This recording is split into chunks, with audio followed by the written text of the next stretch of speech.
I'll see you guys in the dark. The event here takes place in Washington State in early October of 2010. My girlfriend Beth had flown from Sydney, Australia to visit me. I lived in Seattle at the time, but since it was cheaper for her to book a flight from Sydney to Vancouver, we decided to spend a bit of time in BC and work our way back to Seattle.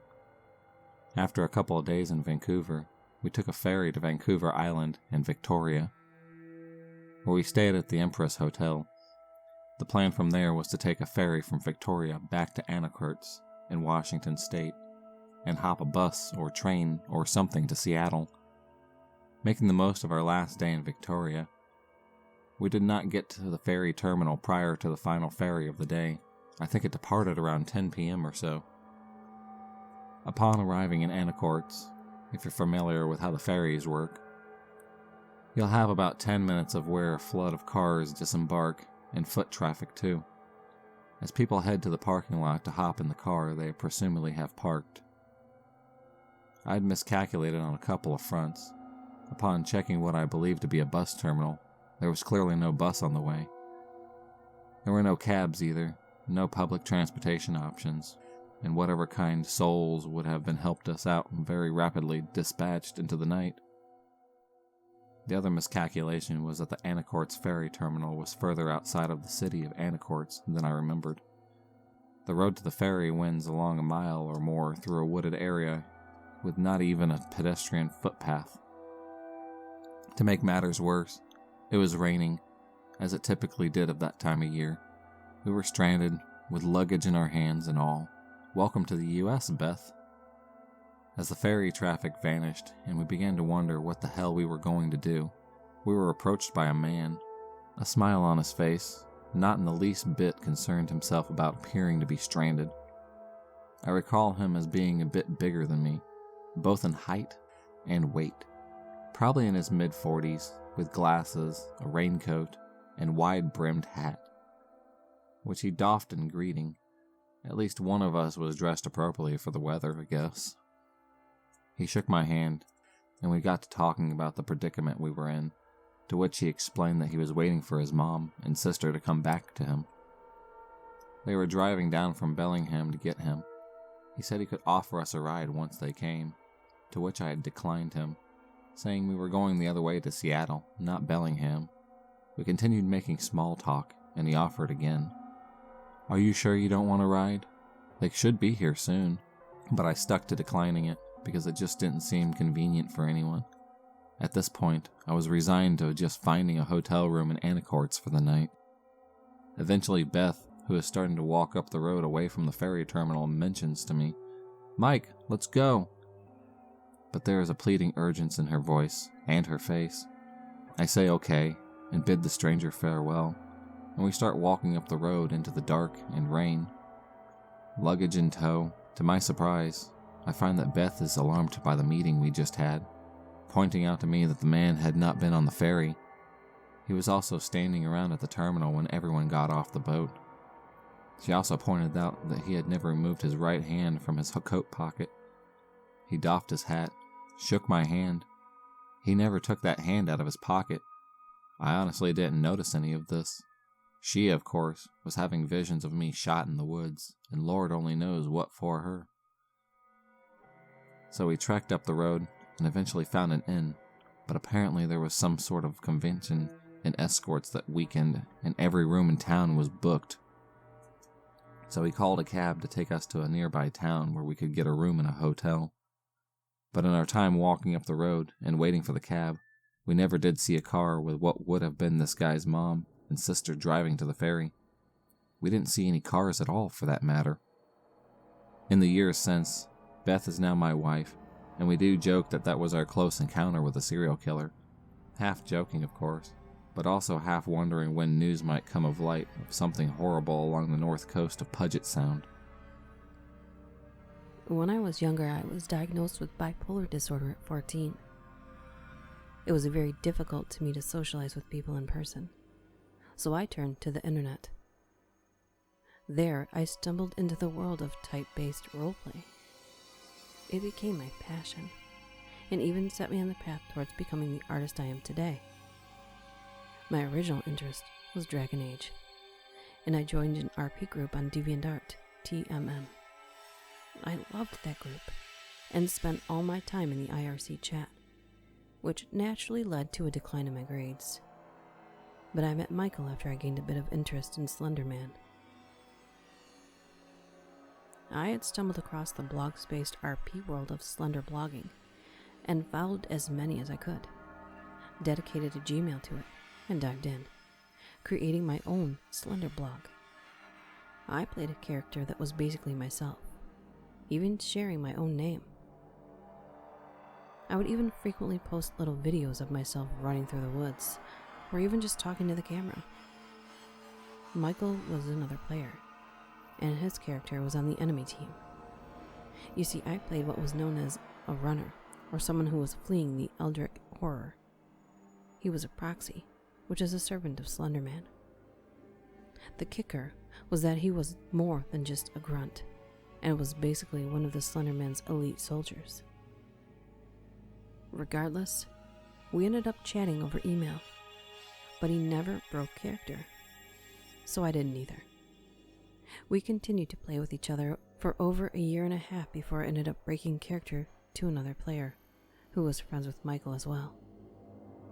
He, of course, immediately told Michael, "Oh my god, she's not insane." As we all kind of thought everyone else actually thought this stuff was real, so Michael messaged me, excitedly announcing that I wasn't insane. We quickly became close friends, and referred to that moment as the best moment in RP history, for most of the time we knew each other. We talked on an almost daily basis, and he always seemed to go out of his way to match my schedule, even though he lived 2 hours behind me. I was a 15-year-old high school student by this point, so I was getting up at 5:30 every morning to go to school. He was pretty honest with his age, and being mature for my age, it didn't bother me that he was 19, almost 20, and I was 15. It was pretty close to the end of the school year when we started talking out of character. Summer break came quickly. That just opened the door to us talking all the time. I remember one night, he convinced me to stay up late and video chat with him for the first time. I'd never actually seen his face before that, and I was ecstatic. I hid in my closet and we talked all night. My dad busted in at 4 in the morning and confiscated my computer, which I was not allowed to have in my room at night after that point. But I just ended up giving Michael my phone number and we grew closer. Later, while I was spending time at a friend's house, I told him that I didn't think he was capable of surprising me, and he responded by asking me out. Being a 15-year-old girl, I was ecstatic, but reluctant. My friend did well to ground me and think it through, and he'd been nothing if not a gentleman. So after a 45-minute talk with my friend, I called him and ecstatically told him yes. He had, during that time, sent me so many texts expressing his concern that he'd upset me. I ended up apologizing profusely for making him wait. The first few months were amazing. We were so close, and talked every night on the phone, even sleeping while still in a call. I fortunately had unlimited text and call, but it got weird once the school year started back up. Over the summer, I've been able to dedicate pretty much all of my time to him, and with school, it would limit the time we could talk to each other quite a bit. It didn't occur to me at all that talking to someone for near on 18 hours a day was an unhealthy dependency issue. So we had our first argument about texting. He wanted me to text him whenever I wasn't able to call him, but I wasn't allowed to text in class. We came to a compromise when I told him that I would text him between classes and call him at lunch. I didn't really have any friends at school, as I was a bit of a recluse, and the ones I did have didn't share my lunch period, so it didn't affect my social life that much. It went well for a while until I ran into an old friend from my middle school who happened to be a guy. I'd always gotten along better with guys than girls, but Michael freaked out. I had been on the phone when it happened and had brushed Michael off to talk to him. After my friend and I parted ways, I was harshly told off and told I couldn't talk to other guys. I was completely shocked and tried to explain that the guy had been a friend of mine. Michael then had a complete breakdown and told me that his ex cheated on him and that he couldn't trust any other guy to behave around me. He was terrified I'd be stolen. He even cried. I was upset, but I agreed to mollify him and began to avoid my male friends whenever I was on the phone, which was a lot. Quickly, schoolwork got pretty heavy, and it would take me longer and longer to call him after school. He began accusing me of not loving him enough to talk to him and claimed that he never had enough time with me. He gave me the option of texting him in class or calling him as soon as I got home from school. I went with the latter, which completely cut off any time I spent with my family, save for a brief dinner, after which I immediately returned to my room. Things only escalated from there. I would get held after class for falling asleep because he kept me up all night, and he would explode at me for not contacting him the moment the bell was scheduled to ring. He had a written copy of my exact schedule to the minute, and any deviation would freak him out. I began pushing away all my friends, as he didn't approve of any of them. He even claimed that a particular friend was the human personification of a demon that was trying to kill him. His mental state was revealed to be extremely fragile, and he told me that he had a second personality, whom was quite literally his Slenderman character named Strider. Michael spoke frequently of this constant battle to keep Strider under the surface, because while he wasn't a bad person, he was a major douchebag. He blamed his outbursts on this character, and even texted me in italics as Strider, as if his body had been taken over for the sole purpose of belittling a 15-year-old girl over the phone. I was sympathetic, as my bipolar was at its worst, and my therapist was whispering the word psychoaffective to my mother when she thought I couldn't hear. For the next year and a half, he played me like a puppet, distancing me from my family and friends, convincing me that teachers only wanted to turn me into a mindless tool for the government, and persuading and coercing me into performing sexually for him. It felt disgusting, but he promised me that he'd marry me, and we'd have beautiful children. He was frequently abusive, but he would quickly get better, and suddenly everything would be perfect again, until it deteriorated into another explosive argument. Eventually, he convinced me to call CPS on my family and report them for abuse. Now, I won't claim my family is perfect. My dad is an alcoholic, and he could get pretty violent, and he and I had vicious arguments. My mother mostly just supported whatever my dad did, and I was always incredibly resentful that she wouldn't defend me, even when my dad slapped me, kicked me out of the house barefoot, and was generally overly aggressive with me. But they did care, and my home was clean, warm, well stocked with food. My sisters and I never really wanted for much physically, and we often got things we wanted too. The system would have destroyed my sisters, who were pretty young at the time.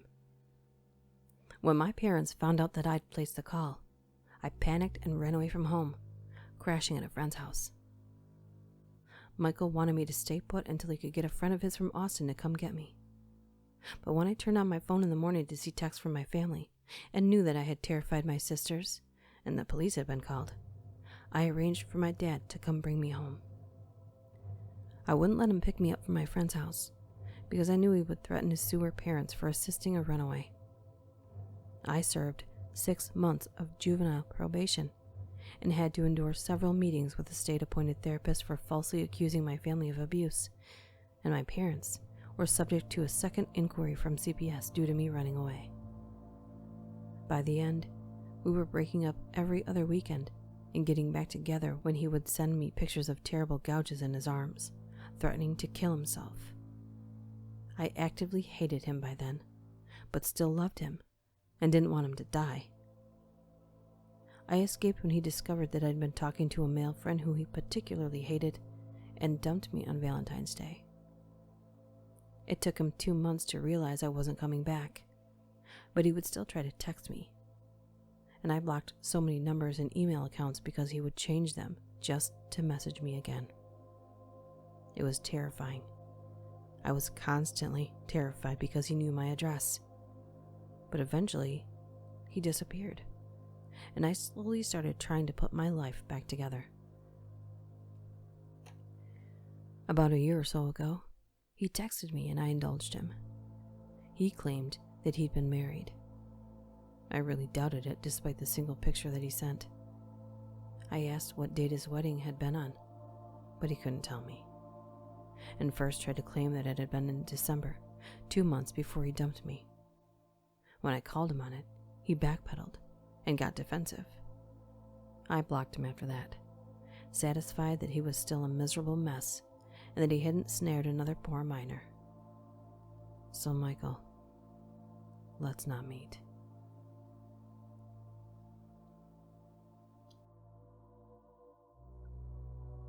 So one night at my girlfriend's house, I decided to take some acid and trip for the night.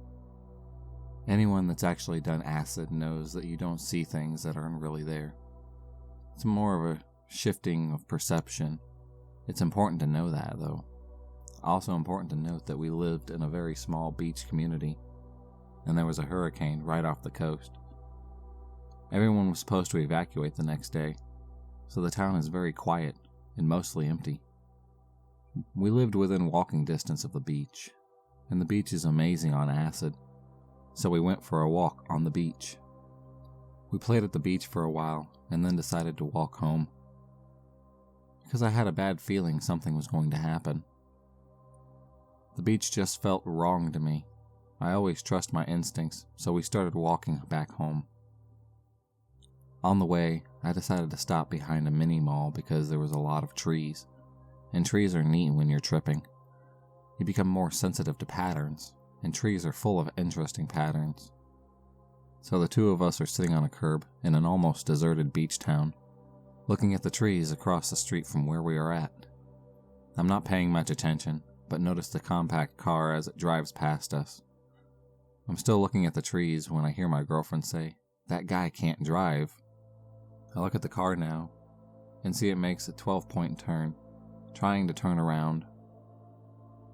There's plenty of room for a 3-pointer or even a 12 if you're a decent driver. So this car, a red subcompact, finally finishes turning around. It drives up in front of us and stops. Engine is still running though. I'm wondering what's going on when the passenger window rolls down. There's a weird looking guy in the driver's seat and no one else. I notice he's missing teeth and has strange eyes. He says something, but I can't really make out what it was, as it seemed like he slightly revved the engine when he said it. So I asked, "I'm sorry, sir. What was that? I couldn't hear you." He asks something again, but I couldn't hear him. It's like the engine revs every time he talks. So I stand up and walk over to the passenger side window so I can hear him a little better. I get to the window. The weird-looking guy asks, "Do you know where Main Street is?" Main Street? Where is there a Main Street in my town? I can't think of one. I ask him if he means one of the main roads, which has a name similar to Main Street. He thinks for a moment, repeats the name of the road I mentioned in a questioning manner, like he's confused by this. No, Main Street, he says. Still unable to think where this might be. My town is a barrier island. I know it like the back of my hand, since I've lived there for 3 years now. I mention another main road. Again, I get the same response. At this point, my ex starts giving him directions, like maybe try a gas station or something. That's when I look away from the car window for the first time since he started the conversation. Bam! It hits me like a ton of bricks. I mean, it was like a physical hit. I'm looking at the trees again, and it's like the acid turned back on, as if someone hit a switch that I hadn't even realized was turned off. Patterns flowing through the trees, etc. I look back in the car, the switch turns off. Suddenly I'm sober again, and now I'm noticing it.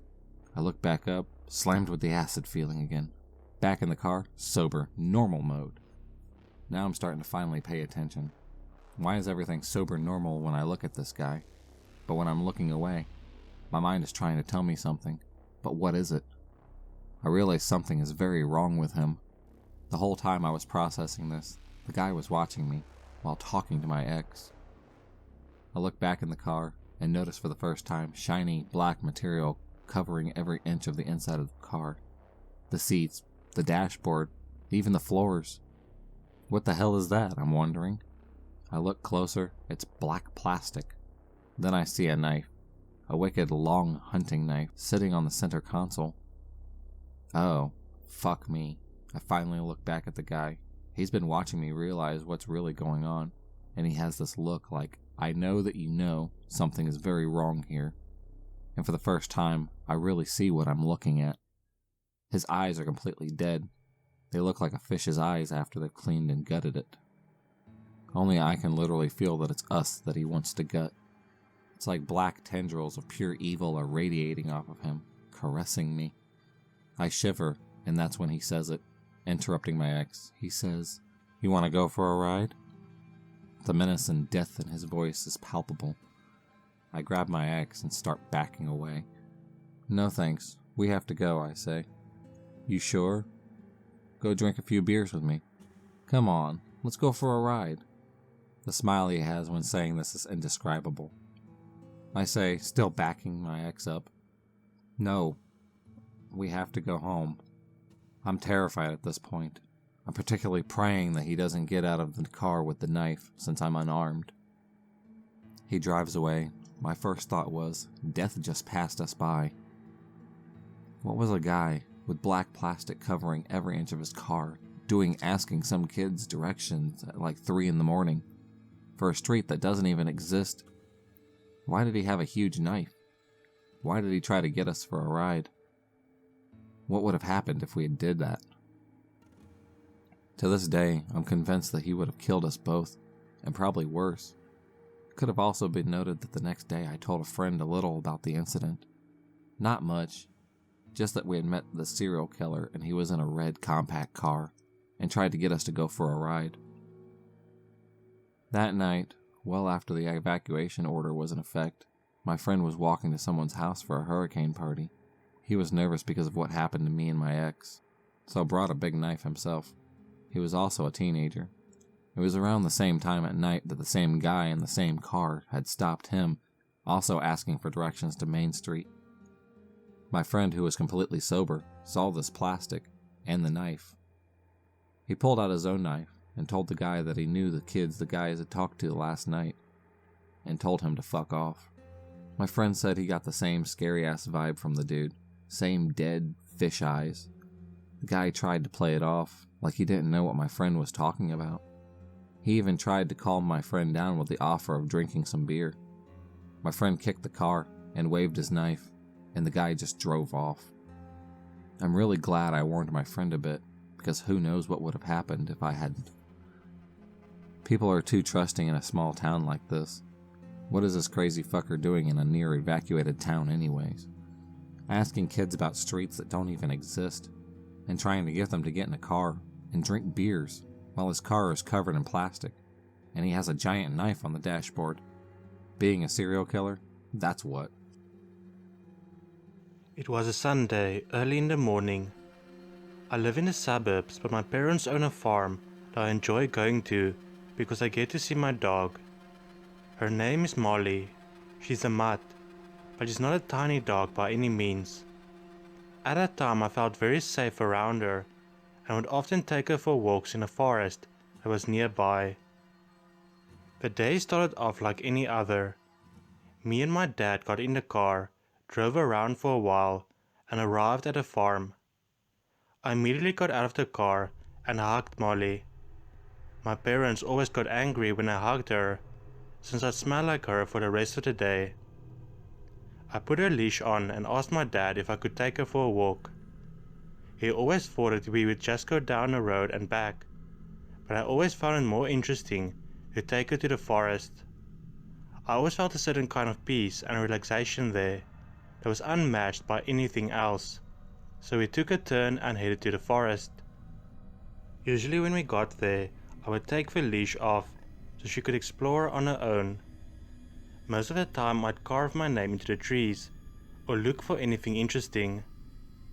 I was playing baseball with some rocks and a wooden leg, presumably from an old table. And then I heard it. Molly was barking at something. This wasn't usual when we were in the forest. I thought it was a fox or some other animal, so I quickly grabbed the wooden leg like a weapon. I knew that if it was a fox, I wouldn't attack it, but I had a sense of security while I was holding it. I called out, "Molly, Molly," but she just kept barking. This was very strange for me, since she always came back when I called her. I followed the sound of her barks and stumbled across a scene I'll never forget. There was a man, probably in his late 50s, half naked, carrying a large machete in one hand and holding moonshine in the other. This was the first time that I stumbled across someone in the woods, let alone someone half naked and carrying a big ass machete. He was completely ignoring Molly and hacking away at the ground for some reason. I don't really know how to handle the situation. Even now, I have no idea how I would handle it. "Sir, are you okay?" I asked in confusion. I don't think I understood the seriousness of the situation at the time. He turned around, revealing his face. He had some of the clearest blue eyes I have ever seen to this day. "Come here, boy. Look what I've dug up." I was afraid that if I didn't listen to him, he would start chasing after me, and that was something I wanted to avoid at all costs. I got closer but kept a good distance. I didn't see anything, except for an empty hole. He returned to hitting the ground with his machete, occasionally taking sips from the bottle. I used this window of time to get my dog, and started walking away slowly as to not notify him that I was leaving. But then I took one final glance at the man. His head was dug deep in the hole. I was intrigued, so I kept looking. I know, how stupid of me.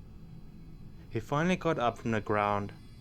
I was shocked when I saw him carrying a bone in his mouth. I have no idea what animal it belonged to, if it even did belong to an animal. I had seen enough and started sprinting with my dog. As we ran, I heard him laughing, and I saw something flying from the corner of my eye. It was a damn machete. I heard him yell, "Damn it!" This made me run even faster. I know the forest very well, so I wasn't afraid of getting lost. I ripped through branches and bushes until I got out of that forest, but I didn't stop sprinting till I arrived at the garage, where my dad was testing out lights on our tractor. I didn't tell him a single thing about the man, since I was afraid that he'd get angry and wouldn't allow me to walk Molly anymore. Needless to say, I never went to that forest alone ever again. Man with the machete and a bone in his mouth, let's not meet again. In 2016, I was a college student at ASU. I lived in an off-campus apartment, and it was a block off a major street here in Phoenix called Bassaline. In summer of 2016, Phoenix, Arizona was plagued by two serial killers, who was the Phoenix shooter, who ended up being a team of two guys randomly shooting people, and the other was the baseline killer. Having two serial killers put the entire city on edge, and everyone was talking about it. I even saw articles in Time or Newsweek about the situation. So, the fall of 2016 semester had just started. Now you may have heard this, but Phoenix is hot in August. It would get stuffy in my apartment, and so I'd have the window cracked a little because the morning air is nice. The blinds provided visual cover though. Anyways, one morning, a strange sound had woke me up. It was the crack of dawn, at about 4:45 a.m., and the sun was just barely coming up. It was a sound of someone lightly tapping on my window, and it seemed intentional. In my tired state, I figured it could be a bird or some branches or something trivial. Tap, tap, tap, and then silence. After about 90 seconds of nothing, the tapping had returned, and it was absolutely purposeful. I was positive it was a human producing this noise. I thought it was my boyfriend, who thought it was cute to try and scare me or something. I decided I'd be a bit of a brat and make him wait, but I was also getting really angry at him. How dare he pull a prank on me when I'm trying to sleep? This is just like him. I'm going to give him a piece of my mind about disturbing my sleep like this. Tap, tap, tap. At a certain point, I got up to get a glass of water, still being the mindset of wanting to annoy my stupid boyfriend who thought this could be funny. But I saw some movement through a slit of the blinds, and I marched over and yanked the blinds so I could see. Definitely not my boyfriend, I said very loudly. What the fuck? He sort of seemed taken back by my anger, but only slightly. The man I saw will be with me forever, or more specifically, his eyes, and the feeling that they gave me were more insanely creepy, honestly. Words can't justify how terrifying his eyes were. They looked like black orbs with no white in them. Absolutely predatorial.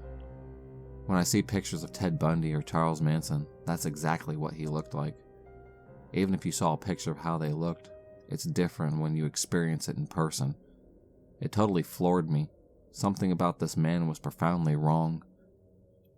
He was crouched down like an umpire. He had on dark pants, a dark purple shirt, and a dark Nike hat. He had dark skin. I thought he was Hispanic, but later I found out he was a light-skinned black guy. Anyways, after I yelled "what the fuck" at him, he whispers to me, "Can I talk to you?" If you want to know how insanely creepy that is to hear, just whisper that sentence out loud to yourself right now. It still sends chills down my spine when I think of how that sounded. His hand suddenly moved towards his waist. I later learned he would blitz attack his victims, and he probably had a gun. All that separated us was a mesh screen. Now this is about a 3-second intersection at this point. For some reason I thought of Ted Bundy and how he'd pretend to be crippled to target his victims. I thought of my mom telling me how not to be nice to strangers. Don't be afraid to be a bitch. My thinking wasn't as calculated as all that, but it was more of a nano-procession of how to deal with the situation. So when he whispered that, I started yelling at him, "Hell no! Get the fuck out of here, you douchebag!" I shut the window angrily and locked it. I can't overemphasize how incredibly irritated I was that this person had the audacity to disturb my precious sleep. I laid back down and wondered if I'd been too mean. What if he really needed help? But that didn't really make any sense. Why would he be, tapping and whispering if he wasn't really in trouble? I decided he was a creep after all. It was too annoying to go back to sleep, but I sort of laid back down. I told my roommate about it an hour later, and he sort of jokingly asked if he could have been the baseline killer. When she said that, my heart had sank. His face looked exactly like it did in the police sketches, and that were on the billboards everywhere. The only problem is that those billboards showed him with dreads, and the man in my window had no dreads. Apparently, he was some sort of disguise artist who wears wigs. I called the Phoenix police, and the detective I talked to agreed that it sounded like the M.O. The suspect would say something to throw off his target, and then he'd blitz attack. The detective said that my anger response probably made me seem like I was too much of a hassle and moved on. The only problem was that I thought that the guy looked Hispanic, and the detective said many witnesses described him as black. I thought they might want to come out and try for samples or surveillance video or something, but I didn't hear back from the detective.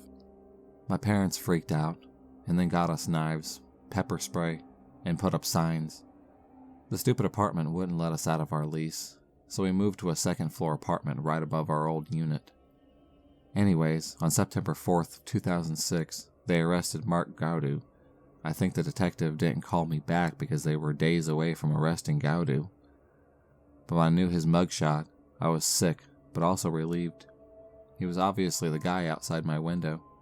To me, he looked like he could be Hispanic. You can judge for yourself if you Google it. He's on death row in Arizona now. His wife tried to mount some campaign to show the police were framing him, or some kind of crap like that. It certainly would make for an interesting coincidence if this poor innocent man who they framed also whispering like a creep and tapping my window. The other cool thing about this story is that I had a really bad eating disorder at the time, and about 8 months after this happened, I got in solid recovery. I never would have experienced how wonderful life would be if the slightest thing would have changed that morning in 2016. I can't think of something more scary than a serial killer tapping on your window. That actually happened to me, and if it happens to you, just scare them right back. Don't be afraid to downright be rude to anyone who's just injecting themselves into your space. It could save your life one day. if you're not afraid to throw your weight around and tell someone off, trust yourself. You can still be a kind and generous person and still tell someone to fuck off. Cannibalism is a Humanism by Paul Dock, 1985. I live in a small town, the definition of the middle of nowhere. I'm an ordinary guy. You could call me the dead center of average, but I'm alive, unlike so many people here. It started last year when the local cheese factory closed down. It rippled throughout the town's economy and it affected other businesses. Money was tight for everyone. We had to decide who to eat. Her name was Betty Kleinman, the former high school English teacher. She hadn't worked in years, not since the school let her go. She limped around the house most days, went for groceries once a week. Every time I see Betty, she looks worse, Kevin, my coworker, said. She looks miserable. I think if we asked her right now, she'd say she doesn't want to live. There were mumbled agreements. I felt uncomfortable with the prospect of cannibalism, but it seemed the town hive mind had made itself up. Kevin and his friends were talking it over. Betty was the perfect target. She barely socialized, didn't have any real friends, and all of her relatives were many miles away. If she went missing tomorrow, there'd be no one to report her disappearance. The perfect target, I mumbled under my breath. Betty was in her 60s, frail, not much meat, but they still insisted. Kevin knocked her out with the baseball bat, tying her hands and legs with thick rope. We went to the closed elementary school under the cover of darkness. Someone had created a small pit in the gymnasium, surrounded by bricks and filled with fire logs. I stared at the bloody white sheets covering Betty's body. Of course, she was dead. I watched her being carved up, well, more like staring in wide-eyed horror for several seconds before burying my face in my hands. I heard the sound of body hair being shaved off, of knives cutting flesh. Her body parts went in the pot little by little. Kevin came up to me, a strange smile on his face, eyes betraying his excitement. "There'll be enough meat to go around for weeks," he said. I didn't respond, still horrified. "Listen, you better be on board with this, or you could be next." I nodded, forcing myself to smile. Betty was a loner anyway. The town needs to eat, after all. Most of the town came, desperate for food. Joe the mammoth came along, a man so big I thought he could eat the whole stew himself. Sarah and her large family, Derek and his wife. They had wanted to conceive a child. Then the plant closed down. We ate heartily. I pretended to. It's been many months since Betty Kleinman's death, and somehow I just can't forget her. Maybe it's because she marked the divide between a town reasonably sane and one pretty much gone to hell. Kevin still looks at me suspiciously sometimes, and I really, really want to get other people involved. Outside people, but they'll think I'm crazy. I hope you don't think I'm crazy. I guess it doesn't matter if you do. Please help. I could be next. This literally happened a few moments ago. I'm a very skeptical person, so I usually don't get caught up thinking random people are out to mess with me. But this scenario just really caught me off guard. Everything made sense, and it nearly made me shiver when I realized it all in my head. I work from home, and my sleep schedule gets pretty backwards at times. This means I usually find myself getting hungry in the late hours of the night. At these times, usually past midnight, only a couple places are open. One of these is a 24/7 Carl's Jr. / Green Burrito restaurant. It's the closest 24-hour food place from my house, and I like their fried zucchini, so I find myself going there a few times a week. Whenever I go there past 1 a.m. or so, there's always the same guy, alone. Never have I gone there late, and there have been a different worker. He is pretty tall, I'd estimate at least 6 feet, somewhat slim, and probably in his late 20s or early 30s. I think he's just white, but could also possibly be Armenian or some kind of a lighter skinned Middle Eastern. Anyways, it was just a couple of hours ago at 2:30 a.m. when I decided I was going to go to the 24/7 Carl's Jr. for some food. When I arrived, he played the usual pre-recorded promotional offer and I said no thank you. Then, the guy on the speaker asked me if I could just pull to the window. While I've never been asked this over a working speaker at any other fast food place, it didn't strike me as out of the ordinary. I pulled up to the window, and before placing my order, that guy, the one that is always there alone at this time, asks me if he could just change the battery on his device really quick. I couldn't really tell exactly what it was, but I'm guessing it had something to do with the ordering system, possibly. After a few minutes, he comes to the window and asks for my order. I order a jalapeno double cheeseburger and a side of fried zucchini. I give him my card, and after a minute or so, he returns with it. Now, I've ordered the same exact thing over 20 times at this exact same time, while the same employee was working there alone. Every single other time I ordered it, he had finished it in a few minutes at most. Never did I have to wait longer than that. The first thing I noticed was that it was taking longer than usual. I had probably been waiting for about 10 minutes at this point. At least twice as long as I ever waited for this food meal that's basically already prepared. Then I noticed something a bit strange. When you look into the window where you pay, on the right side there is an indoor counter with the cash registers, and on the left side is the kitchen area with a dim window allowing you to see in. A couple of minutes before I received my food, I saw this guy doing something on the far side of the room.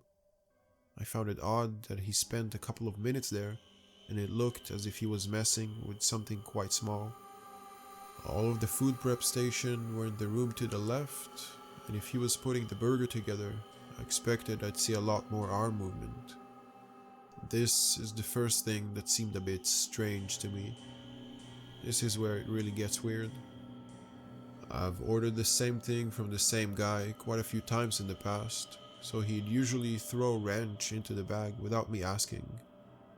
As he starts approaching the window with a bag of food, I turn over and clear as day see him grab one single wrench and toss it into the bag.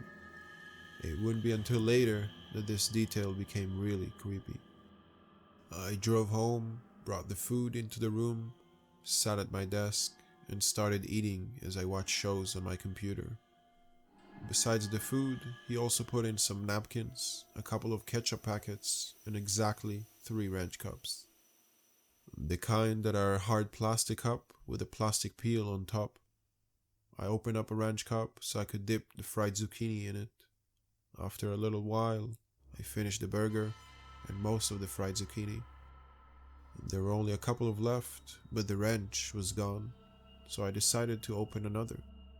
This was the moment it all hit me at once, like I was watching a good mystery show and I finally got the telling hint. This second wrench cup opened much too easy. I've eaten my fair share of fast food in my life, so I opened tons of these cups of sauce.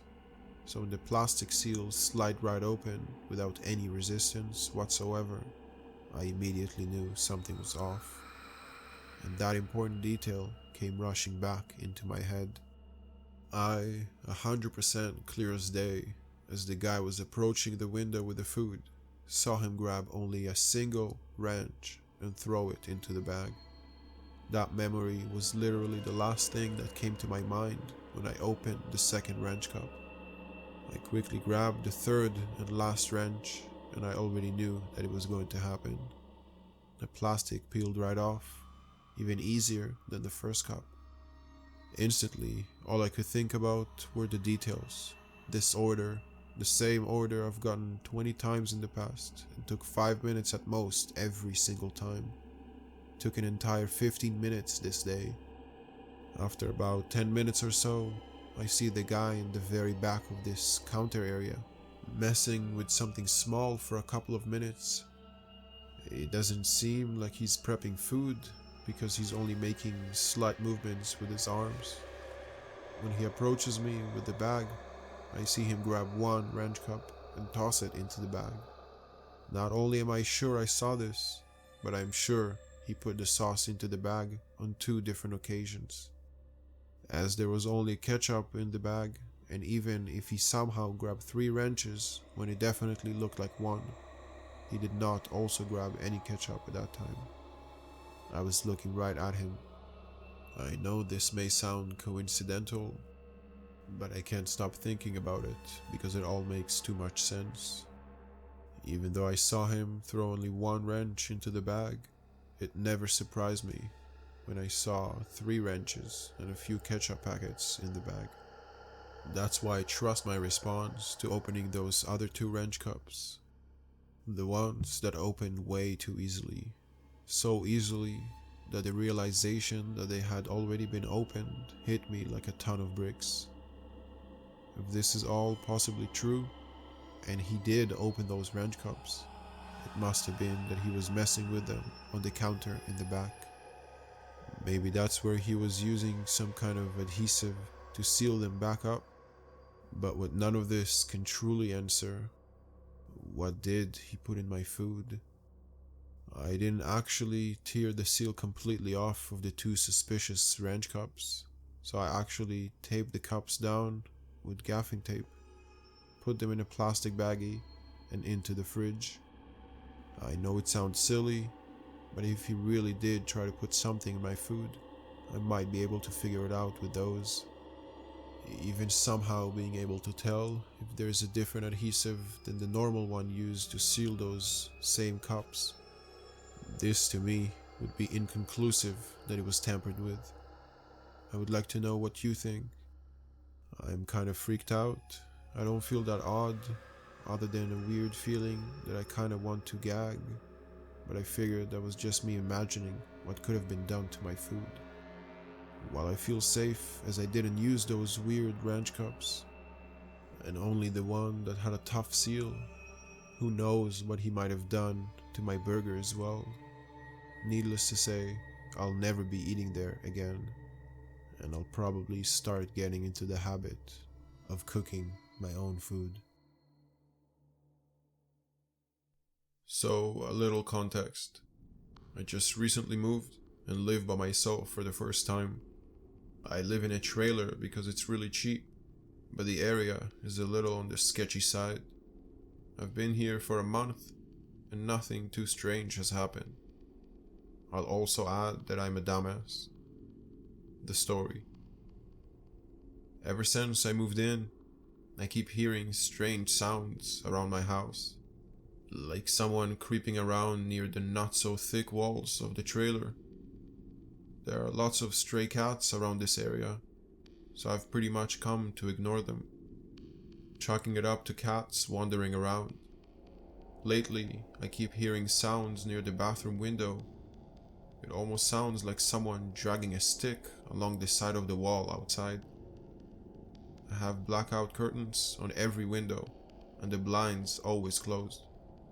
But the bathroom only has a sheer white curtain, and the window is just textured glass that just gives this mosaic view if you look in. I get scared pretty easily, so I never peep out my window when I hear these weird noises. About a week ago, someone started banging on my door. Banging frantically. This is where me, being a dumbass, factors in. I debated answering the door when the banging suddenly stopped.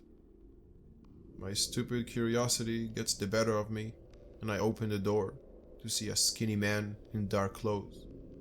It's 7 p.m. and the sun is almost completely set, so I can't make out his features. He's just standing there, his back facing me. I asked, "Did you need something?"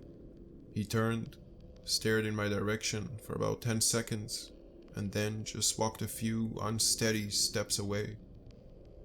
Then turned back and looked at me, pointing up in the sky wordlessly. He then turned his head up to the sky and stared up for a while. Then he gave me one last sinister look. turned away, and ran unsteadily down the unlit street. I closed the door and locked it behind me, confused about this encounter. I had continued hearing these weird sounds outside my house, and actually started trying to glimpse through the window, try to make out what they are, but still not courageous enough to actually draw them back and look right out. Just about an hour ago, I heard the strange noise again from my bathroom, and then listened to it slowly travel to my bedroom window. My bathroom is connected to my room. I am becoming more and more scared of these sounds, and trying to keep calm. After all, it could just be the cats, right? I grew up in Ohio, but would spend my summer breaks visiting my dad, who lived in England. This gave me the rare and fortunate opportunity to see a lot of Europe during my teenage years. In the summer of 2009, I took a trip with my father and stepmother, with one of the stops being Graz, Austria. After a day of sightseeing, we checked into our hotel, which was just outside of the city. Graz sits on the foot of the Alps, and our hotel was elevated, which gave us a nice view of the city at night, depending on your vantage point. This also made it somewhat secluded on a darker back road. The hotel was also unique in that parts of it were broken up into separate cabin-like B&Bs. My father and stepmother stayed down the street in one of those cabins, while I had my own room in the main building, which was more like your standard pub. While a lot of these details may seem unnecessary, its layout and location will come up again later. It's also important to note that my room sat over the hotel's restaurant, so the roof extended out from under my window. If I wanted to, I would have been able to step out and walk across it. We were only staying one night before moving on in our trip. It was warm, being on the second floor, so I had one of my 2 windows cracked to let in a breeze. The only English-speaking channels were CNN and MTV, so I just lay there with the lights off, the only glow coming from the TV.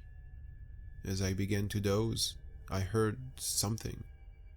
It sounded like gravel shifting, coming from outside.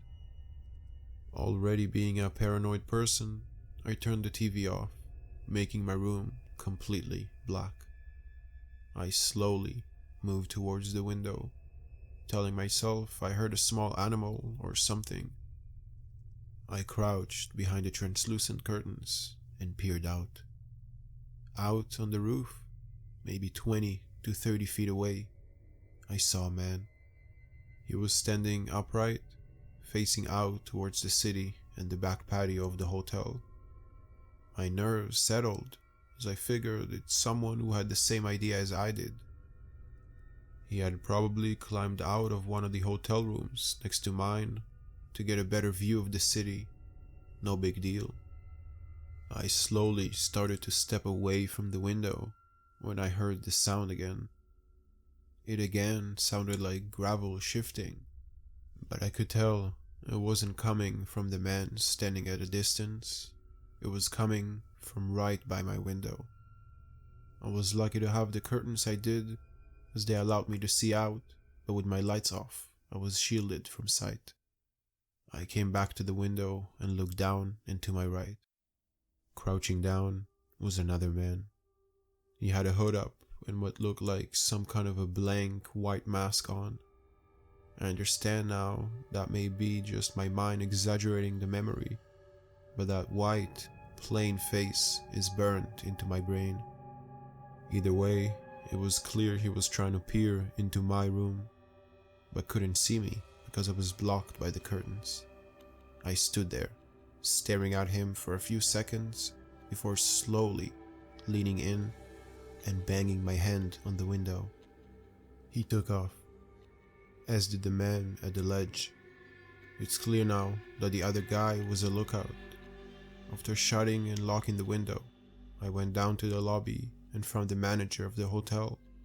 He barely spoke any English, so explaining what had just happened was quite hard. But once he finally understood what I was saying, he dismissed it, repeating "impossible" multiple times. I thought about going down the street to my parents' cabin, but the idea of running down a dark road after what had just happened did not sound appealing. I spent the rest of the night dozing in and out of sleep, not being able to get a full rest. The next morning, I looked over the building and the roof, trying to understand their escape plan. I still have no idea, as the only way off was to leap from the roof to the ground.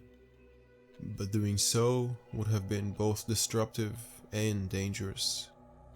They went in opposite directions too, which to me is quite confusing. I'm under the impression that they were just staying in another room and had simply darted back in a window. But that still doesn't explain where the second guy went. As we were leaving the hotel, a family friend who lived in Graz came to meet us for breakfast. After explaining what had happened, he nonchalantly affirmed that they had intended to rob me. While I tell myself that they were probably hoping to simply steal from a tourist while he slept, another voice wonders how bad it actually could have gone. This didn't happen to me. It happened to my dad when he was 17. He ran away from home because he was in some kind of trouble. He never told me exactly what he had done, but I knew he had a pretty crazy youth. To escape getting into trouble, he went to London and stayed in a bar near the train station for a few hours, trying to figure out what to do next. Very quickly, he was approached by a man who sat next to him and kept buying him drinks. The man was kind, charming, and really seemed to empathize with my dad. He offered to let my dad stay with him for a few days, free of charge. My dad said he really considered it, but changed his mind at the last minute, because the man had been so kind to him, and he went back home. About a year later, he had met my mother, and they were watching in the news when the same man popped up on the TV, having been arrested. He then learned the man was Dennis Nilsson. It was the same man he had been talking to for hours in the pub in London. Apparently, when Nilsson appeared on the TV, my dad turned ghostly white and started immediately shaking. Although it's not my experience, I'm always extremely careful and wary of people I don't know. Dennis Nilsson passed away in 2018, so luckily, he will never meet anyone ever again. My father had been dating this girl for a while, and things were going really great. She met us up a few times and got along great with my sister and I. Eventually, my father asked her to move in with us. She drove 7 hours to move in and brought 2 of her cats. Things were great for the first 2 months, until she couldn't find a job. They had agreed that she was to apply for jobs and have one secured for an interview before she moved in. She moved in on July 2nd. She didn't have a job until late January. Me being fresh out of high school with no experience in a job setting, was able to get a job before she was. This caused my father to have to cover for her car payments and insurance. This set us back financially, but we were okay. Then, October came with the discovery of a full year's worth of text messages between her and a friend of hers named Jared, all taking place when after my father and her were dating, and all while she was still living in her hometown. These text messages were laced with him coming over and giving her nighttime love-ins and inappropriate pictures. My father confronted her about it, and she denied it, saying that we just didn't understand her friendships. My father just let it go, as they haven't messaged each other in weeks. Small arguments pop up, and she starts to sneak money out of my dad's wallet at night to go buy cigarettes. This may only sound like a small amount, but it was a nightly occurrence. This set us back financially as well. These arguments mainly consist of her lying about something and not admitting it, or her doing something stupid and not apologizing. Things got worse as Christmas came. My father expressed that he didn't love her anymore. He didn't have any feelings towards her, and that she needed to work to fix the relationship if she wanted to continue. This meant really trying to get a job and not lying about stupid shit. She agreed that she would. I advised him against giving her the option. I was tired of her shit, and I wanted her out. She started lying more and more and causing even more problems. We believed that she was taking some sort of drug, as she would come back from a drive all shaky and spazzing out, spouting nonsense. She came after myself and a friend of mine during one of their arguments, to which my father responded, "Pack your shit and get the hell out. How dare you go after my kids?" Telling her to get out and leave was a regular occurrence in their fights, but she never took the hint. She was emotionally abusive to everyone in the household, especially my father, reducing him to tears when he found out that she had been receiving $1,000 a month from her mother, which would have had us staying up to date on rent payments. We have no idea what she did with the money. No matter what the situation, she would try to twist it so she was the victim. Even calling my father asking second opinions, the party of persecuting Martha. Nothing is ever her fault. It's always a misunderstanding. Then she started smoking in the garage. The door from the garage into the house is right across from my bedroom door, which is always open because our cats like sleeping on the bed with me. I have asthma. I woke up coughing and smelling cigarettes multiple times in one night because of her. She drove recklessly with my little sister and I in a car before, and I told my father what had happened. When my father confronted her about it, she said that I was over-exaggerating. That driving in the dark freaks her out. That my sister and I, in our "it's too early for this, I'm gonna go to sleep and listen to my earbuds" state, were stressing her out. A minor thing, but she endangered my sister and my own cats.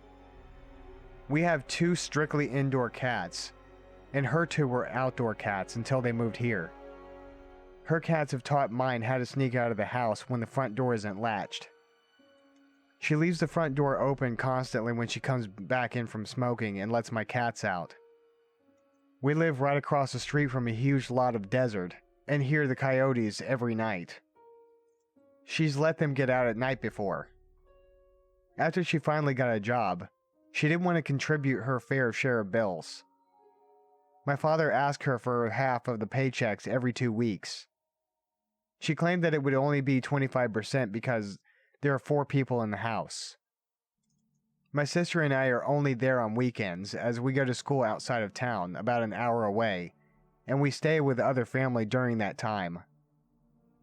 She also apparently wasn't paying for her car payments after she got a job, and she got a repossession notice, which she hid from my father. Finally, after financially wrecking us, abusing my father emotionally and financially, endangering myself and my sister, doing drugs, taking money, stealing things from my room, endangering the cats, and many other things, my father finally gave her 2 weeks to move out. She moved out yesterday, and all I have to say to her is, let's not meet again because I will not be nice like I was before. Lots of hate. The daughter of the man you broke. A few months back, my girlfriend and I were bored hanging around the house and spontaneously decided to go out for a hike. We don't go hiking often, but the idea appealed to both of us, and even though there was only about a half hour of light left, we figured we had time enough to enjoy a hike before it got too dark. We quickly fill up our water bottles and put on our best walking shoes that we had, and we were out the door, driving up into the mountains. We tended to stay around the base of the mountains in the occasional case of us hiking, where most people would still be walking. But we wanted to change things up and progress further up the mountain to a trail a friend of mine had mentioned. We kept in mind our time and figured that we could just hike for a bit and simply enjoy the new environment for us and finish up before it was too late. We arrived at the trailhead and saw that there was no cars left along the road where the trail commences, but we didn't think too much of it due to the time. We still had a good 45 minutes until dark, so we continued on. We started walking down a fairly steep hill that then recoups at the elevation at the bottom, with an equally steep hill that you have to ascend. We reach the top, and then it's smooth sailing from there. We see a lone coyote off the trail a ways, and some rabbits, and I made a quirk about how those rabbits might need to be careful with that coyote lurking around.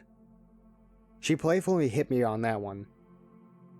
Approximately less than a mile into the trail, we see a large, fallen tree that had made a bridge over a dried riverbed, and decided to take a rest, climb around on it, and take pictures. We were there for about 10 minutes, and then resumed hiking. We continued on the trail for a short distance, until she hears a rustle in the trees behind us. We stop mildly spooked, due to the assumed size of whatever made that rustling, but continued on briefly before she decided that she was done, and that we needed to head back. It was twilight now, so I agreed with her and we turned around to head back to the car. When we finally made it back to the fallen tree, my shoe had become untied, so I used the trunk to fix my shoelaces. I looked behind us for the first time on the hike. I see a person dressed entirely in black with their hood on that was a significant distance behind us, walking at a slow pace. It wasn't something out of the ordinary. So what if they were wearing black with their hood on? I wear black most of the time, and it's cold out. I shouldn't make assumptions. This does trigger me to be more alert, however, and I inform my girlfriend of the person's presence. It's now dusk. We continue on in an irrationally faster pace, and go through a winding section of the trail, and I lose sight of the person. When we come around the final bend of the section, I figure that they're far behind us, and that there's nothing to worry about. Sooner than later, that person is behind us again, but much closer this time. Probably about 50 feet in comparison to the 100 feet before, and we had increased our speed, so this alarmed us. We briskly walk around another bend, and as soon as we come around to it, we book it. It seemed to be a natural reaction on both of our parts, as we just started running without a word. We're heading down the trailhead now, with only the hills to deal with. We catch our breaths for a moment, and I turn around again. I see the person seemingly halt a sprint until noticing me look back, as if they were trying to uphold the illusion of simply walking. At this point I shouted, "Go!" and we sprint down the hill. What little light was left struggled to make its way through the dense trees surrounding us, and the steep hill proved challenging to run down without a clear path to be seen. We both stumbled down the hill, almost falling multiple times, and slamming our feet into the rocks and loose brush. But we didn't fall, and we didn't look behind us. We make it to the bottom, but must continue up the initial hill, and then we will have made it out. We persevere up the incline and make it back to our car. I briefly breathe in a sigh of relief as I start my car, heart pounding and adrenaline racing. As I reverse into the road, the person emerges at the trailhead, apparently breathing heavily. We finally get a glimpse of him. His hood had fallen off his head, exposing his pale complexion and his dead eyes that were only illuminated by a single lantern at the start of the trail. He was holding something in his hand, but it was just simply too dark to see, and I was not interested in sticking around to make out the object. I shift into drive and accelerate as fast as my car could muster, leaving him behind in the dust of the empty side of the road. Night trail stalker dude, let's not meet.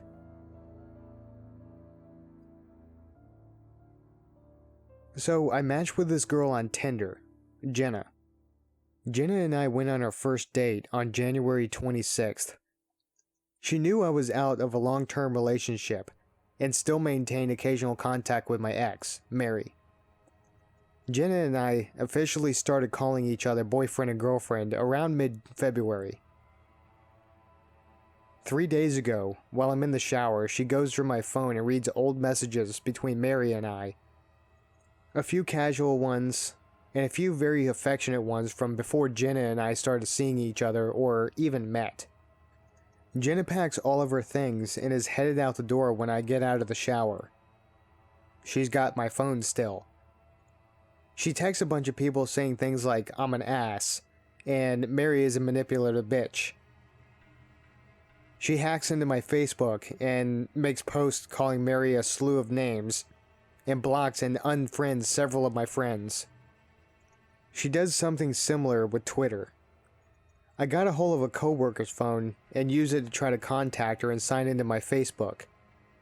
Once she realizes that I did this, she changed my passwords and email passwords as well. Eventually, she tells me that she wants to talk this out, and to meet me at my place. I play along so I can get my phone and passwords back. She gave me my phone back and makes me call Mary and tell her I'm cutting her out of my life. I got a hold of Mary earlier and warned her something like this might happen.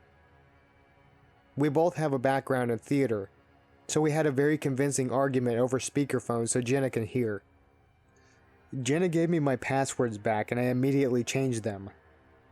I tell her that she should leave, and she doesn't understand why I want her out of my life. She goes home very upset about me breaking up with her over this. Jenna starts posting and commenting on my Facebook, and I block her. I block her on everything, and she calls me over and over and over, not saying anything when I try to pick up the phone. I block her number. I start receiving the same phone calls over and over from a Colorado number.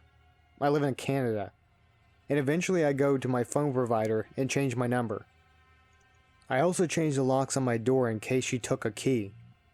The next day, she makes a Facebook page calling me a piece of shit and Mary a manipulative slew of insults, and she hacks into my alt Twitter account.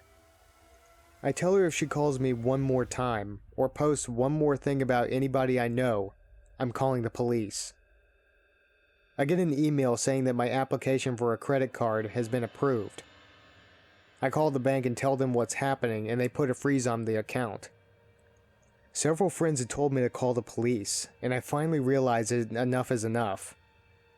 The police come and tell me that she has some sort of file with them, and that her name isn't even Jenna. It's something completely different. They issue a warning of harassment if she tries to contact me again. I call the police and she gets arrested. On Monday, I have to call the fraud people and get all my accounts frozen and investigated and stuff. I realize that this is a lot, but this is actually a pretty bare bones version of the story.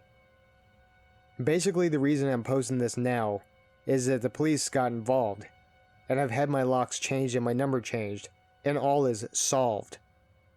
I'm starting to feel the emotional damage of being abused and harassed by someone I was really starting to care about, and I don't know how to deal with it. I was working in a large assisted living facility for a few years. I absolutely loved my job. I worked with the elderly mostly, but I had become one highly requested assistant and got moved around to the dementia ward, the short-term mental rehab ward, the stroke ward, all over the place. Being a people person, I loved it. I like going the extra mile in my job and getting to know my patients and their families on a more personal level. I felt like it made me a better CNA. It wasn't uncommon for me to be assigned to the more difficult patients because I could typically handle them with no problem. It was a regular day. My charge nurse had mentioned that we would be getting a few more admits, and I didn't think much of it. Everything went routinely, and we got them all settled into their rooms and stuff. One patient in particular was already being a handful and tried to escape a few times, so we needed to move him to the secured unit.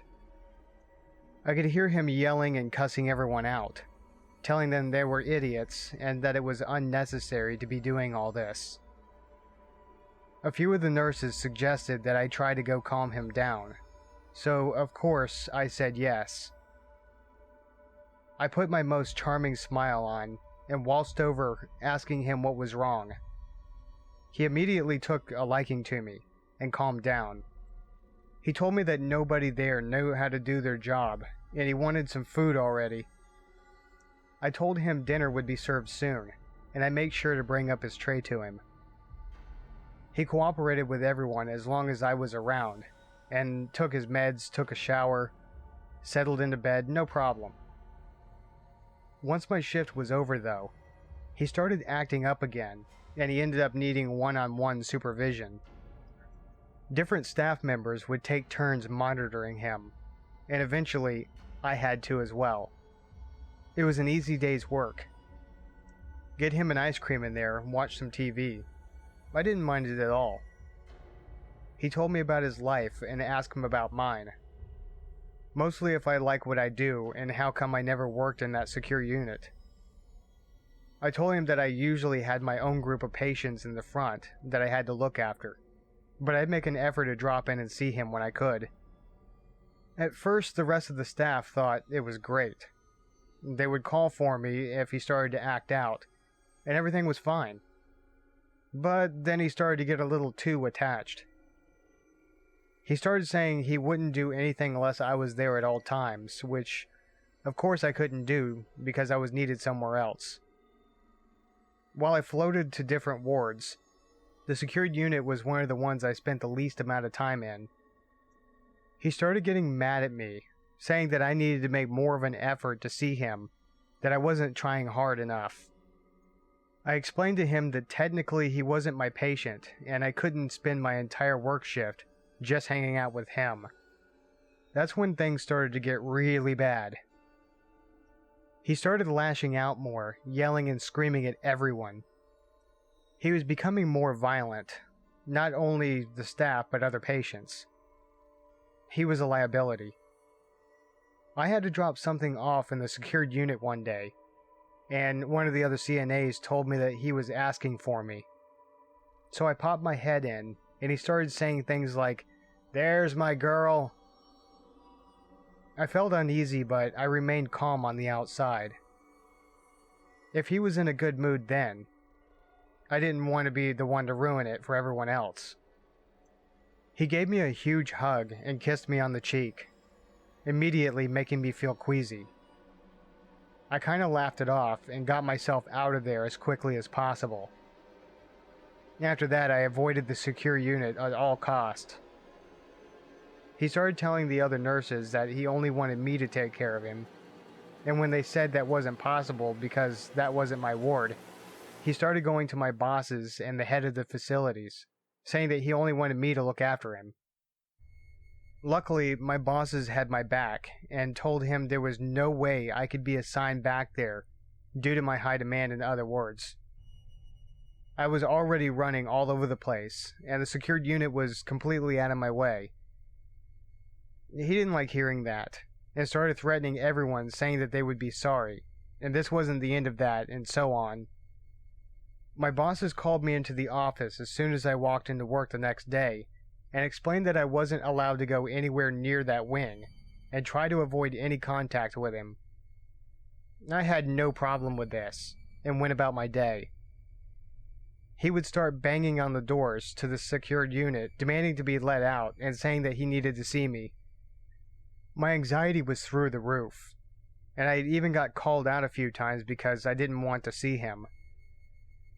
The facility was working fast to get him out of there because they had reason to believe I could possibly be in danger with his violent behavior. On top of all that, it didn't help that some of the other staff members were whispering behind my back, saying that I had let all this happen, and I was always flirting with him, and a bunch of other ugly things. Eventually they got him discharged, and I felt a huge weight lifted off my shoulders. Other than people still talking about me behind my back, I felt like I could go back to doing my job properly. I didn't let the negative and disgusting comments change the way I treated my patients with open arms and an open heart. Things started to go back to normal, or so I thought. One of my days off, I got a call from my coworker. She thought that he had called the facility asking for me. She told him that I wasn't in for work that day, and he started to ask for my schedule. I dealt with somebody stalking me before, so I immediately started to shut down. She told me that she had already informed our boss, and that I should go to the heads of the facility when I came back to work the next day. So that's exactly what I did. I expressed my feelings and told them that it made me nervous that he called me, and head of facility's face fell. She told me that it wasn't just the one time he had called. They were receiving phone calls non-stop from him asking when I would be in, and if they didn't tell him my schedule, he was going to go over there and find out himself. We had to make a plan of action just in case he did show up, and they even suggested changing me to a different shift time because he knew I worked mid-afternoons and evenings. I wasn't allowed to go anywhere by myself, and had to be picked up and dropped off at work. While I waited for my ride, I had to wait inside the building and have someone escort me in and out. The calls continued, and finally they had to threaten legal action and had a huge meeting with the entire staff of the facility. I felt humiliated and small, knowing all the whispers and snide comments would come flooding back, but luckily I had more support than hate. The calls eventually started to slow down, and my true friends at work stood up for me when I wasn't there to defend myself to the people who didn't believe me. I started to get back into my normal routine once again, and started feeling like my old perky self.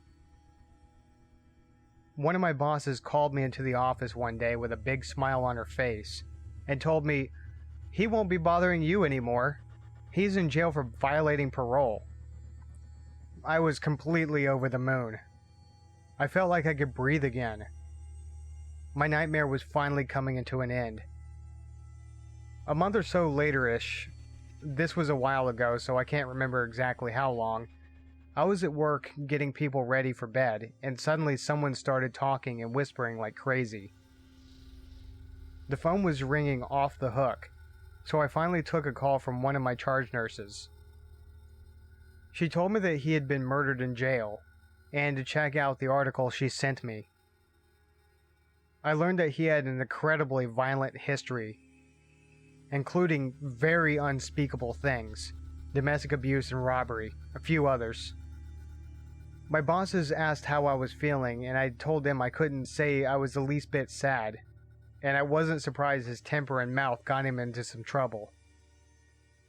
I've left that facility since then, moved on to bigger things, and I sleep soundly at night, knowing someone like that could never bother anyone again.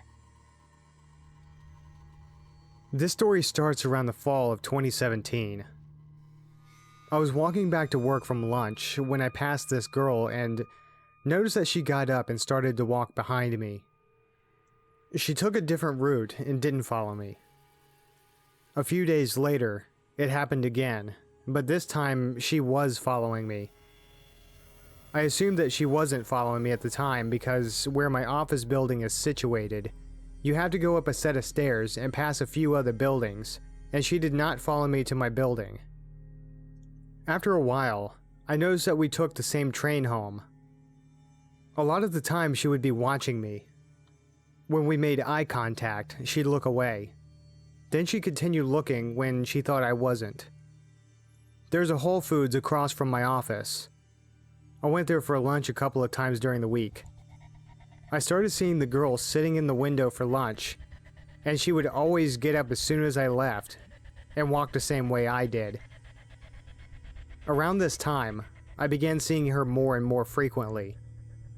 During lunchtime or when I got into the metro, she would almost always be there. After a couple of months of this, I started noticing that she would get off at the same station as me sometimes. Sometimes she would walk the same way as I did. Once I got to my place, I live in a condo with my brother, she would always pass by, but never follow me up to the entrance. During this time, I started receiving phone calls at work from a random phone number that at the time I assumed was spam. There would either be silence on the end, or the person would hang up immediately. I also started receiving fake Facebook requests from people I already knew, or were already on my friends list. December of 2017 comes by. By this time, I'm not going to Whole Foods as often. If she gets off at the same station as I do, I go into a restaurant or go shopping for groceries before I go home. Around this time, an old friend I went to high school with contacts me out of the blue. She said she wanted to follow me on Instagram. We text a couple of times and I accept her follow request. She contacted me again about a month later from a different number. But this time, she's texting me frequently. I'm talking about every day or every other day. I'm not one to be mean or show when I'm annoyed too often. But after 2 months of this, when she asks me if she's texting me too frequently, I don't hesitate to tell her that she could lay off a bit. She stops for about a week or so, then starts texting frequently again. This whole ordeal should have sent red flags up for several reasons. During this time, she would ask me so many random questions. She would ask for selfies, which I declined because I don't like taking pictures of myself. And I would tell her that there's plenty of pictures of me on Facebook. She would ask what I'm doing on the weekends and the names of my friends on occasions, which I wouldn't tell her because I thought it was weird that she'd want to know my friends' names. I only sent her a couple of videos of fun things I do, but that was it. August 2018 rolls around. I'm still seeing this creepy girl everywhere during the week. I got pulled into my boss's office. He says that a few coworkers received fake screenshots from Facebook of me talking about them badly. Now, I never post on Facebook, and would never talk crap about my coworkers on social media. I don't have a grudge with anyone, nor do I know of anyone who has a problem with me. I'm a fairly easygoing guy. I managed to clear things up with everyone involved, and still had my job.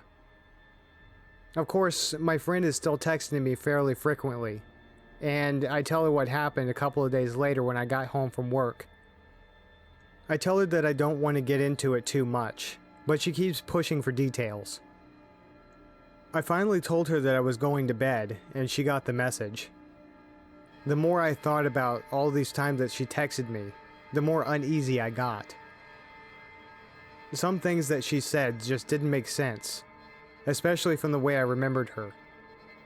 We had kept in touch over the years, just not as frequently, and we hadn't touched base for a while before I heard from her in December.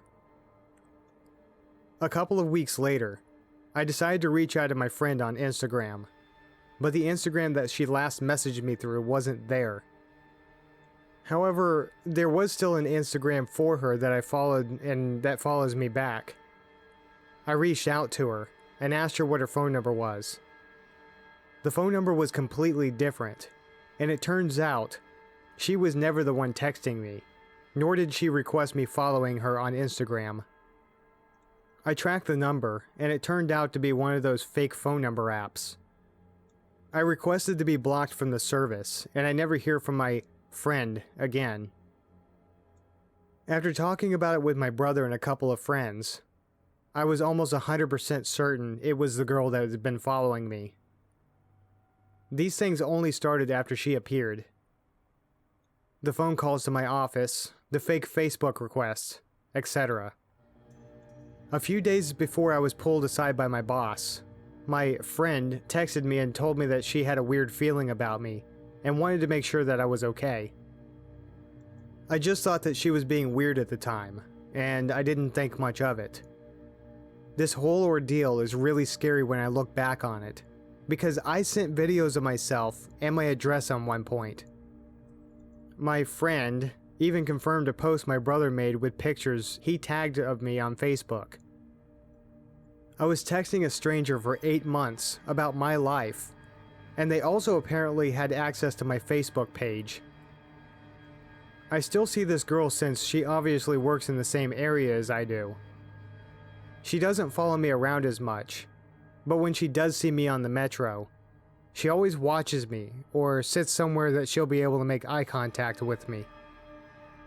I'm always careful now if anyone texts me from an unrecognizable number. And maybe I'm just paranoid. I know this story may seem a bit all over the place, especially with the conclusion I came to the girl with posting as my friend. But I just had to get this off my chest. So, creepy girl who had been following me, staring at me, and most likely catfished me. I don't want to meet you. Ever. In 2003, I was a 16-year-old employee at an urban clothing store here in the south side of Chicago. At the time, I had a manager who was in his early 20s by the name of Anthony. Anthony was pretty arrogant and obnoxious, but overall, he was a pretty cool guy. I kind of used to give him shit and tease him when it came to approaching the ladies, because he always seemed timid or too aggressive. After working at this place for about 3 months, Anthony asked me if I could drop him off at home. It wasn't far from the direction I was heading in, so I dropped him off maybe twice a week for the next month or so. Now let me tell you, these car rides were quite uncomfortable. This guy, as much as he spoke at work, would not speak and sort of kept looking straight. It got to the point that his awkwardness went from entertaining to straight up creepy. Fast forward 3 or 4 years later, I'm watching the news as they go into the detail of a horrific crime committed by a Comcast installation worker. Apparently, the Comcast worker entered 2 homes he was due for an installation, beat and strangled 2 women. The real unfortunate thing is this happened on 2 occasions, and after the first murder, the gentleman was arrested and questioned, but released and sent back to work, which allowed him to strike again. As the picture of his mugshot flashed the screen, I froze. It was Anthony. Now, growing up on the south side of Chicago, I have grown up and befriended a fair share of people who grew up to be murderers. But this took the cake. So Anthony Triplet, let's not meet, because that means I'm in jail with you. I'm an art student looking to become an animator in the gaming or film industry. One of my teachers suggested I apply to become a student volunteer at SIGGRAPH this year. Since it was being held in our city, I applied, but I didn't think I'd get in. A few months later, I got an email back welcoming me to the ACM SIGGRAPH family and detailing what I could expect as an SV. I was so happy. This was a huge opportunity for me. I would get to meet all kinds of students like me from around the globe and get the chance to mingle with professionals in my chosen industries. I got a full conference pass and didn't have to pay a dime.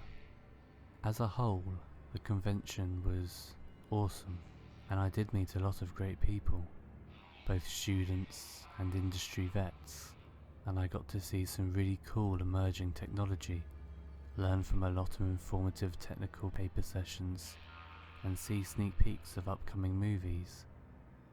It was my last day I was working at the convention.